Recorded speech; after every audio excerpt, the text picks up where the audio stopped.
प्रभु, फिर तो कोई भी ऋषि महात्मा विधि के विधान को बदल सकते हैं। बदलने की शक्ति तो होती है, किंतु वैसे सिद्ध महात्मा विधि के नियम के प्रतिकूल नहीं जाते। वो अपना अंश देते हैं। उन्होंने भी वही किया और उस स्त्री की सेवा का उन्होंने प्रतिफल दिया। अपने प्राण को उसके गर्भ में स्थापित कर। तब तो उस स्त्री के गर्भ से बालक के रूप में स्वयं ऋषि ने जन्म लिया। हाँ ऋषिवर। तब तो वो कोई साधारण बालक नहीं था प्रभु। अब समझ में आया कि उसे मृत्यु का भय क्यों नहीं था। ऋषि का अंश जो था उसके अंदर, जिसे न जन्म का हर्ष और न ही मृत्यु का विषाद। आपने सत्य कहा ऋषिवर। बालक के रूप में ऋषि का ही जन्म हुआ था। प्रभु, जब स्वयं ऋषि ने उस स्त्री के गर्भ से जन्म लिया था तो वो दुखी और इतनी चिंतित क्यों थी? उसे तो प्रसन्न होना चाहिए था। ऋषिवर, क्योंकि वो माँ थी ना। कैसे नहीं चिंतित होती, कैसे नहीं दुखी होती। उसके पुत्र की आयु मात्र 11 वर्ष की तो थी, क्योंकि उतनी ही आयु ऋषि की शेष थी जिसे उन्होंने उसे दिया था। और वो 11 वर्ष उस संध्या को पूर्ण हो रहा था, माता और पुत्र के सानिध्य का अंतिम वर्ष। और यही कारण था उसके धर्म के विलाप का। किंतु सदैव हमें इस बात का भय रहता था कि 11 वर्ष पूर्ण होते ही हमारा पुत्र हमसे बिछड़ जाएगा, उसकी मृत्यु हो जाएगी। और अंततः आज वो वर्ष पूर्ण हो रहा है, 11वां वर्ष, दुर्भाग्यपूर्ण वर्ष। इसी भयावह मृत्यु के भय एवं चिंता में घुलते घुलते मेरे पति की मृत्यु हो गई। मैं तो केवल इसी लालसा में जी रही थी कि कम से कम 11 वर्ष तक तो मेरी ममता की तना हरी रहेगी, किंतु अब नहीं रहेगी। इसलिए मैंने निर्णय किया है कि अपने पुत्र के साथ साथ मैं भी अपने जीवन का अध्याय समाप्त कर दूंगी। जिसके सहारे, जिसके लिए जी रही थी, जब वही नहीं होगा तो किसके लिए जीऊंगी, किसके लिए? इस संसार में लोग जानते हुए भी कि मृत्यु अटल है, सब निश्चिंत हैं, जीवन का मोह नहीं छोड़ पाते। किंतु आप अपने पुत्र हेतु अपना जीवन त्याग रही हैं। मारुति, अब मैं तनिक अपने पुत्र को प्रेम करके अपनी छाती से लगा लूं। अब उसके पास कम समय रह गया है ना, बहुत। अवश्य माता, अवश्य।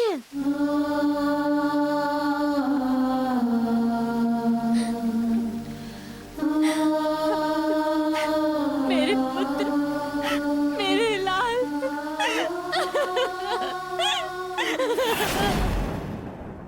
ऋषिवर, पहले तो मैंने स्त्री के जीवन की रक्षा के लिए उसके पुत्र के जीवन की रक्षा का वचन दिया था, किंतु उन दोनों के बीच की दुर्लभ स्थिति को देखकर मेरे वचन ने और भी दिव्यता प्राप्त कर ली। मैंने मन ही मन ये प्रतिज्ञा की कि अब चाहे कुछ भी हो जाए, मुझे उन दोनों माता और पुत्र के प्रेम को किसी भी परिस्थितियों में मृत नहीं होने देना है। मुझे उस पुत्र के जीवन की रक्षा प्रतिकूल परिस्थितियों में भी करनी होगी। किंतु प्रभु, नियति के अनुसार तो उस बालक की आयु समाप्त हो रही थी, उसकी मृत्यु निश्चित थी। फिर भी आपने उसकी आयु की रक्षा का अटल निर्णय ले लिया। ऋषिवर, ये सत्य था कि विधि के विधान के अनुसार उस बालक की मृत्यु निश्चित ही थी, किंतु प्रेम और सार्थक प्रयास विधान से बढ़कर होता है। प्रेम का अर्थ ही विस्तार है। जब नीति, नियम, बंधन, विधि विधान सब पीछे छूट जाते हैं, तभी प्रेम का जन्म होता है। अब बात केवल उस बालक के जीवन की रक्षा की नहीं थी, अब बात थी माता पुत्र के प्रेम की रक्षा की। प्रेम सूत्र से उन दोनों का जीवन इस प्रकार बंधा हुआ था कि अब मृत्यु के लिए भी असंभव था उन दोनों के प्रेम सूत्र को तोड़ देना। क्योंकि जब भी किसी के बीच इतना प्रेम अथवा वात्सल्य हो तो वहाँ तो प्रभु का वास हो जाता है, और जहाँ प्रभु बसते हैं वहाँ उनकी अनचाही मृत्यु भला कैसे आ सकती है। इसलिए दो प्रेमी जनों को अलग कर पाना मृत्यु के भी वश में नहीं होता, और इसीलिए मैंने निर्णय किया कि मैं इस बालक के जीवन के लिए स्वयं साक्षात यमराज से बात करूँगा। किंतु मेरे इस संकल्प से देवराज इंद्र क्रोधित हो गए। क्यों प्रभु? क्योंकि ब्रह्मा जी के द्वारा उन्हें विधि के विधान के रक्षक जो नियुक्त किए हैं, उनके विधान में मेरा प्रयास एक विघ्न स्वरूप था।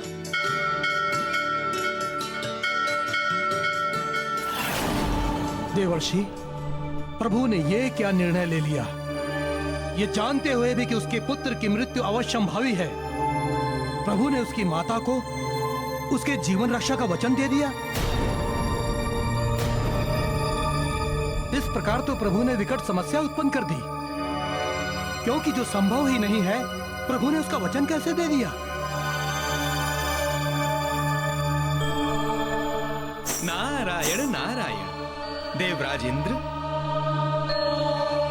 यही तो मेरे प्रभु की माया है, और अब जो उन्होंने वचन दे ही दिया है तो वो अपना वचन अवश्य पूरा करेंगे। नहीं पूरा होगा, निष्फल हो जाएगा ये वचन।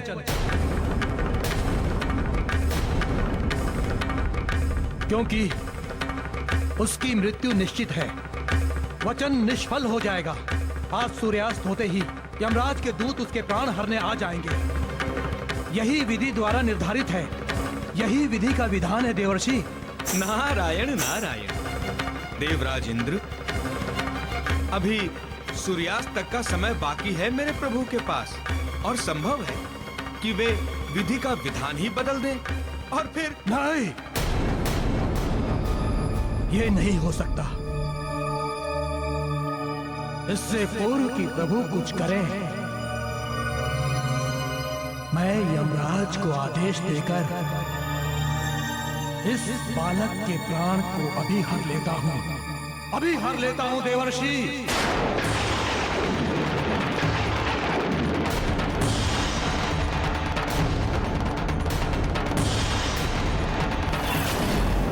ये क्या प्रभु?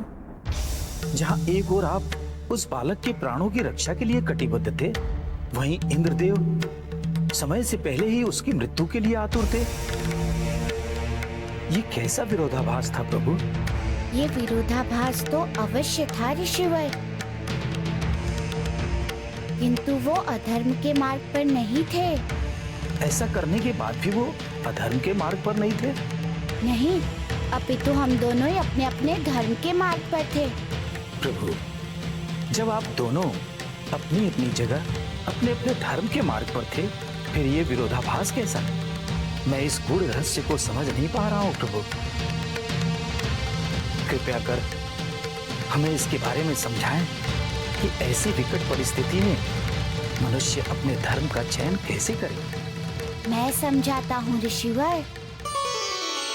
इंद्रदेव का धर्म था विधि के विधान की रक्षा करना, क्योंकि वो ब्रह्मा जी के द्वारा समस्त देवताओं के प्रतिनिधि के रूप में इसी की सुव्यवस्था में नियुक्त हैं।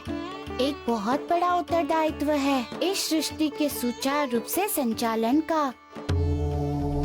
वो केवल देवताओं के ही राजा मात्र नहीं है, संसार में नियति के चक्र को चलायमान रखने के संचालक भी हैं।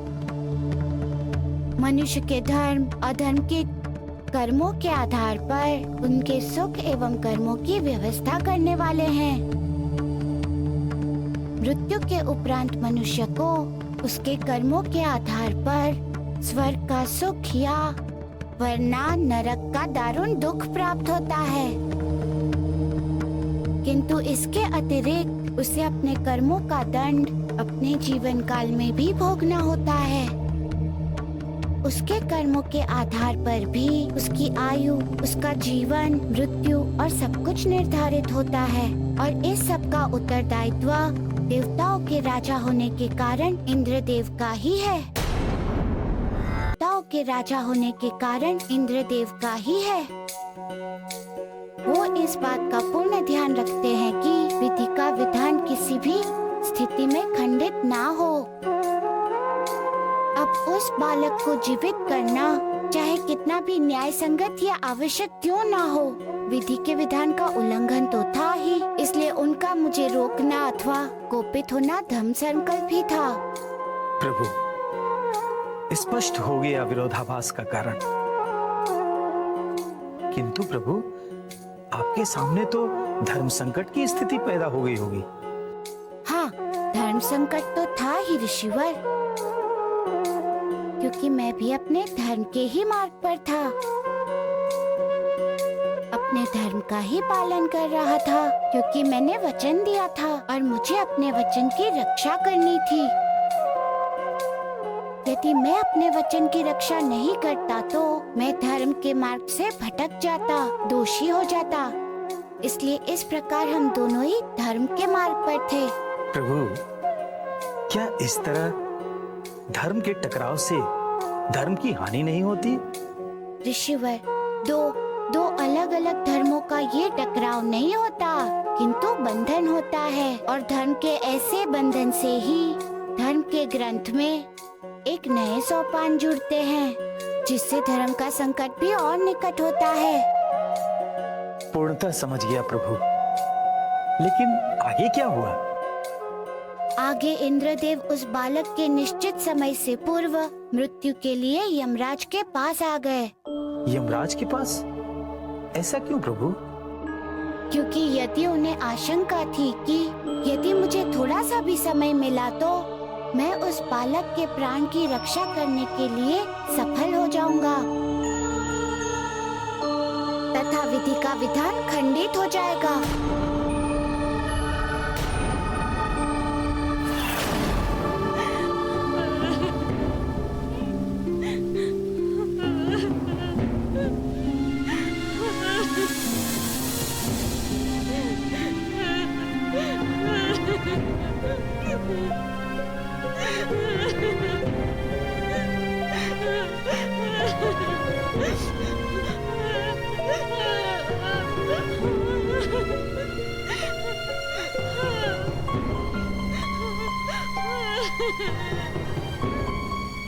संध्या होने को आई।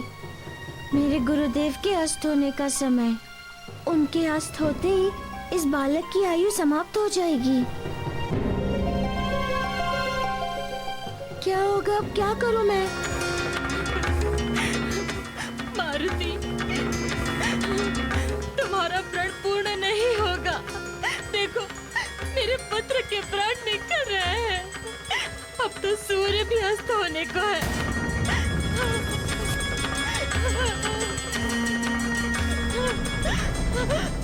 सूर्यास्त होते ही मेरे पुत्र के प्राण निकल जाएंगे, उसका जीवन समाप्त हो जाएगा।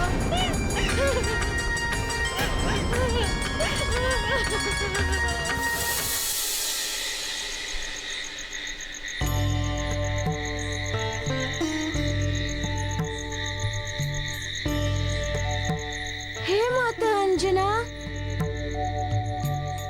हे पूज्य पिता केसरी, मैं आपका पुत्र मारुति आपको प्रणाम करता हूँ। गुरु सूर्यदेव, आपको भी मैं प्रणाम अर्पित करता हूँ। हे परमपिता ब्रह्मा, आप भी मेरा प्रणाम स्वीकार करें। अब मेरे पास इसके अतिरिक्त कि मैं अपना सूक्ष्म शरीर इस बालक के स्थूल शरीर में स्थापित करूं, दूसरा कोई विकल्प नहीं है। केवल यही एक विधि है जिसके द्वारा इस बालक की माता का जीवन बचाया जा सकता है, और इस कार्य हेतु मुझे अपनी जीवात्मा को अपने शरीर से निकालकर इस बालक के शरीर में स्थापित करना होगा। अपने शरीर से निकालकर इस बालक के शरीर में स्थापित करना होगा।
माँ देखो माँ, मैं जीवित हूँ। पुत्र, पुत्र,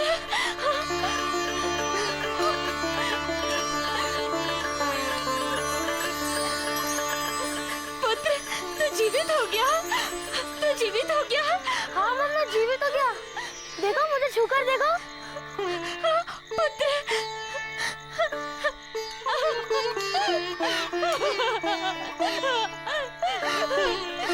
परंतु ये चमत्कार हुआ कैसे?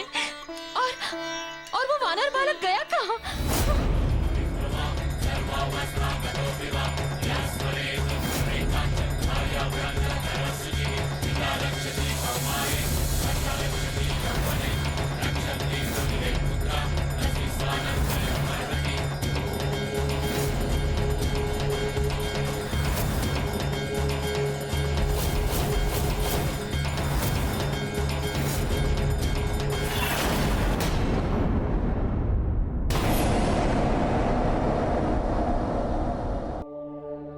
और यमदेव ने बिल्कुल सही सुझाव दिया था। उन्होंने मेरी और इंद्रदेव की दोनों की प्रार्थना सुनी और अस्वीकार कर दी, क्यों प्रभु? क्योंकि वे अपनी इच्छा से अथवा किसी के कहने पर किसी के प्राण नहीं हरते। वे तो बस केवल ब्रह्मदेव के द्वारा निर्धारित समय एवं आयु का पालन करते हैं। यमदेव के कारण कभी भी ना तो एक पल की भी शीघ्रता होती है, ना ही एक पल का विलंब। इसीलिए तो कहा गया है कि मृत्यु असंभावी है तथा काल किसी की प्रतीक्षा नहीं करता। यहाँ तक कि यदि मनुष्य अपने मृत्यु को जान ले तो अपनी मृत्यु से नहीं बच सकता। प्रभु, उसके उपरांत क्या हुआ? अब केवल परमपिता ब्रह्मदेव का ही आश्रय था जो मेरी सहायता कर सकते थे। केवल वही क्यों प्रभु? क्योंकि वो विधाता हैं, सृष्टि रचयिता हैं। पूर्ण ब्रह्मांड तो केवल उन्हीं की तो रचना है। उनके समस्त विधान उनकी सृष्टि की रक्षा एवं उसकी भलाई के लिए ही तो है। इसलिए उस प्रेम की रक्षा की प्रार्थना को लेकर मैं ब्रह्मलोक को पहुंचा।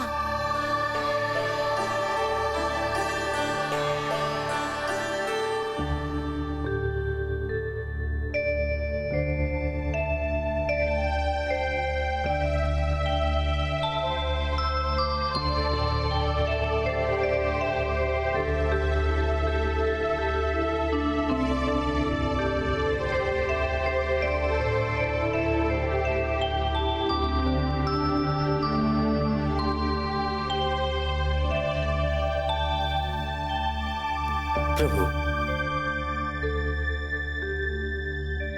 परमपिता ब्रह्मदेव ने उस बालक की जीवन रक्षा के लिए आपकी की गई प्रार्थना को अस्वीकार कर दिया। इससे मेरा मन और मस्तिष्क दोनों नहीं समझ पा रहा है कि उन्होंने ऐसा क्यों किया। विधाता और मनुष्य का कोई संबंध नहीं है। विधाता मनुष्य के नियति के निर्माण के पश्चात क्या पूर्णतः मुक्त हो जाता है? प्रभु, यदि ऐसा है तो मनुष्य को विधाता के हाथों की कठपुतली क्यों कहते हैं? प्रभु, मैं दुविधा में पड़ गया हूं, कृपया मेरा मार्गदर्शन करें। ऋषिवर, परमपिता ब्रह्मदेव के द्वारा रचित इस सृष्टि का कथन है कि स्वतंत्र कर्ता अर्थात जीव या मनुष्य अपने कर्मों में सफल रहे, क्योंकि ईश्वर की व्यवस्था भी परतंत्र है। क्योंकि ईश्वर भी स्वयं अपनी व्यवस्था के अधीन है। सृष्टि के रचयिता ब्रह्मदेव सर्वशास्त्री भी हैं तथा सम प्रकार के स्वाभिमान भी। फिर भी वो अपनी इच्छा से कुछ भी करने के लिए स्वतंत्र नहीं है। उन्हें भी अपने द्वारा रचे विधान का पालन करना होता है। इसलिए उन्होंने इस बालक को जीवन दान देने से मना कर दिया। ओह, तो ये थी उनकी व्यवस्था। हाँ ऋषिवर, आइए चलिए।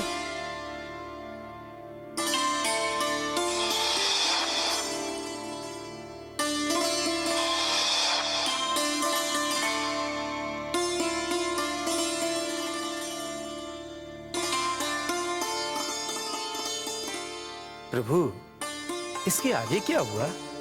मेरे सम्मुख भी एक जटिल स्थिति उत्पन्न हो गई, क्योंकि संध्या होने में कुछ ही समय शेष था। उस बालक के प्राण एवं माता को दिया गया मेरा वचन दोनों ही संकट में थे। क्या होगा और क्या नहीं होगा उसका तीव्र चक्रवात मेरी आंखों के सामने दिखाई देने लगा।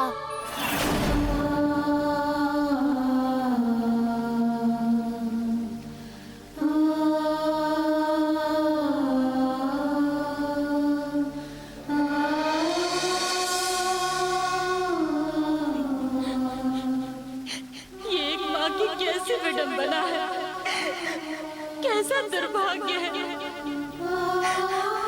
कि वो अपने गर्भ में एक अति सूक्ष्म बीज रखकर एक संपूर्ण संतान का गठन करती है, उसे जीवित धरती पर जन्म भी देती है, तथा जब वही पुत्र संसार छोड़कर जा रहा हो तो क्या उसे दोबारा प्राण नहीं दे सकती, उसकी मृत्यु को टाल नहीं सकती। ईश्वर से मांगकर उसे जीवन दान दे सकती है, किंतु काल से उसका जीवन नहीं बचा सकती।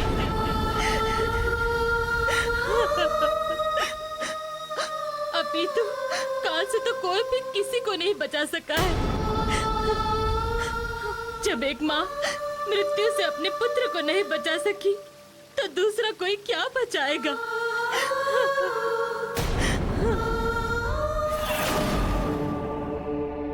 जैसे जैसे उस बालक की मृत्यु का समय निकट आ रहा था, वैसे वैसे मेरी दुविधा, मेरी विवशता बढ़ती जा रही थी। प्रभु, यदि आज्ञा हो तो एक बात पूछूं? हाँ ऋषिवर।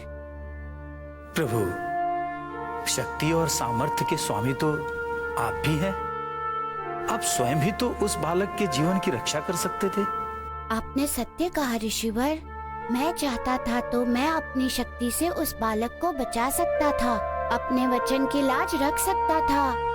यदि मैं अड़ जाता तो मेरी इच्छा के विरुद्ध स्वयं यमराज भी उसके प्राण नहीं हर सकते थे। किंतु यदि मैं ऐसा करता तो वो विधि के विधान में व्यवधान होता। मैं विधि के व्यवस्था का सहयोगी नहीं, विरोधी कहलाता। और दूसरा जो महत्वपूर्ण विघ्न था वो ये कि उस बालक की मृत्यु अटल थी। विधि विधान के अनुसार वो होना निश्चित ही था। जो विधाता ने निश्चित कर दिया हो, उस व्यवस्था को मैं कैसे तोड़ सकता था? प्रभु, तब तो ऐसी स्थिति में आपके वचन की रक्षा नहीं होती। ऋषिवर, ऐसी स्थिति में तो मनुष्य के धर्म की पहचान एवं परीक्षा दोनों होती है। अपने हित और स्वार्थ के लिए धर्म का पालन न करना सबसे बड़ा अधर्म होता है। अपने वचन की रक्षा के लिए मैं अधर्म का चयन कदापि नहीं कर सकता था। हमें ये नहीं भूलना चाहिए कि हम अपने कर्म में स्वतंत्र हैं, किंतु हम विधि के विधान की व्यवस्था से बंधे हुए हैं। इसलिए मैं चाहते हुए भी उस समय उस बालक की मृत्यु को नहीं रोक सकता था।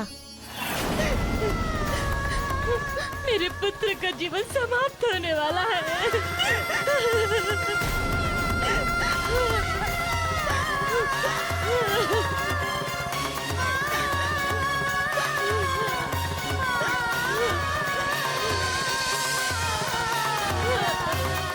समझ नहीं आ रहा है कि मैं इस बालक के जीवन को कैसे बचाऊं।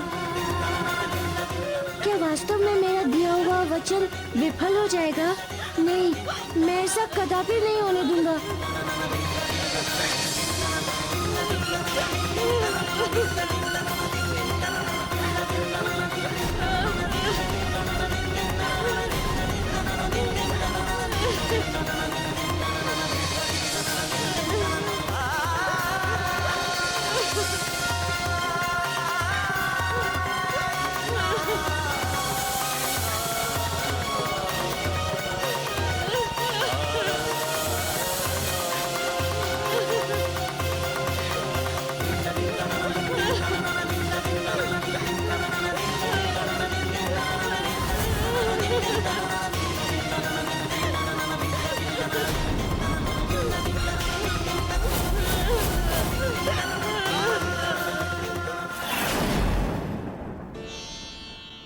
ऋषिवर, वो स्त्री और उस स्त्री का बालक 2 शरीर तो अवश्य ही थे, किंतु उनकी आत्मा एकाकार हो चुकी थी। वो कैसे प्रभु? उनका प्रगाढ़ प्रेम इसका प्रमाण था। प्रेम की प्रगाढ़ता के कारण ही एक के अभाव में ही दूसरे का अस्तित्व व्यर्थ और निरर्थक लगने लगता है, और वो स्वयं को भी उस दूसरे के साथ में समाप्त करने का निर्णय कर लेता है। और यही कारण था कि मुझे अपने विचारों में दृढ़ होने का कि बालक की मृत्यु के उपरांत वो स्त्री भी जीवित नहीं रहेगी। मैंने उस बालक के जीवन की रक्षा का वचन दिया था। ये कहा गया है कि परोपकाराय सतम विभूत्यम, अर्थात प्रभु, अर्थात परोपकार के लिए, दूसरों के हित के लिए तथा संसार के कल्याण के हेतु सत्पुरुष का तन, मन एवं जीवन होता है। लेकिन प्रभु, जब उस बालक की मृत्यु निश्चित थी, तो आप उन दोनों में से किसी का भी हित कैसे कर सकते थे? ऋषिवर, मृत्यु बालक की सुनिश्चित थी, उसकी माता की नहीं।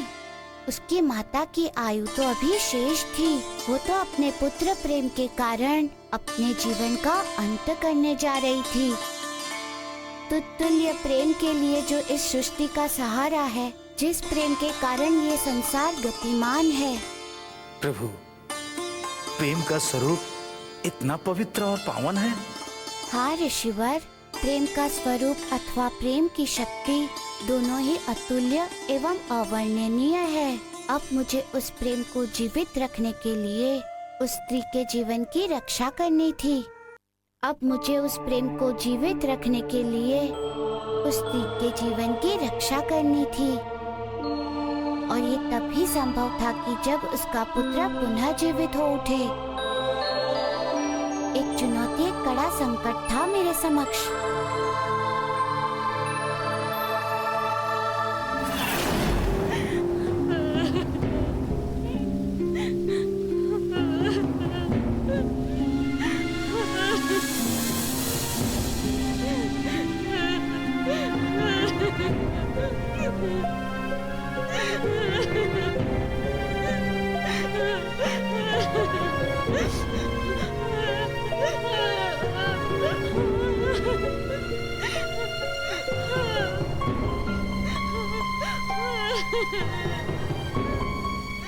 संध्या होने को आई। मेरे गुरुदेव के अस्त होने का समय। उनके अस्त होते ही इस बालक की आयु समाप्त हो जाएगी। क्या होगा अब? क्या करूं मैं? मारुति, तुम्हारा प्रण पूर्ण नहीं होगा। देखो, मेरे पुत्र के प्राण निकल रहे हैं। अब तो सूर्य भी अस्त होने को है।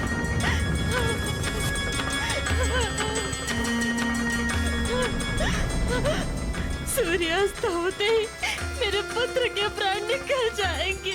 उसका जीवन समाप्त हो जाएगा।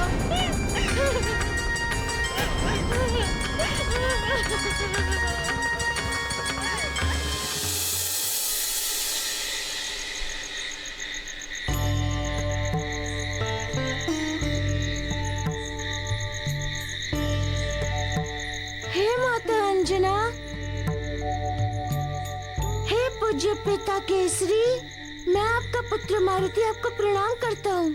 गुरु सूर्यदेव, आपको भी मैं प्रणाम अर्पित करता हूँ। हे परम पिता ब्रह्मा, आप भी मेरा प्रणाम स्वीकार करें। अब मेरे पास इसके अतिरिक्त कि मैं अपना सूक्ष्म शरीर इस बालक के स्थूल शरीर में स्थापित करूं, दूसरा कोई विकल्प नहीं है। केवल यही एक विधि है जिसके द्वारा इस बालक की माता का जीवन बचाया जा सकता है। और इस कार्य हेतु मुझे अपनी जीवात्मा को अपने शरीर से निकालकर इस बालक के शरीर में स्थापित करना होगा। अपने शरीर से निकालकर इस बालक के शरीर में स्थापित करना होगा।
देखो मैं जीवित हूँ। पुत्र, पुत्र,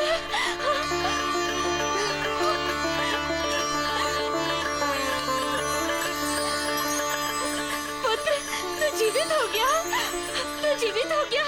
हाँ मम्मा जीवित हो गया। देखो मुझे छूकर देखो। पुत्र,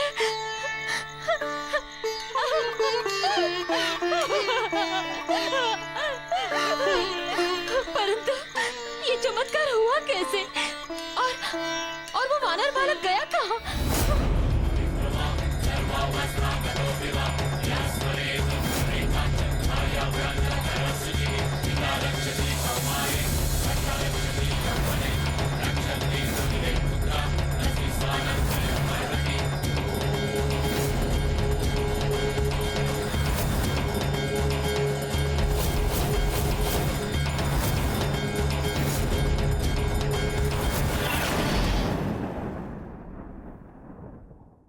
प्रभु उसे जीवित करने के लिए अपने प्राणों का त्याग कर रहे थे, बल्कि त्याग ही नहीं कर रहे थे, अपने जीवन का दान दे रहे थे।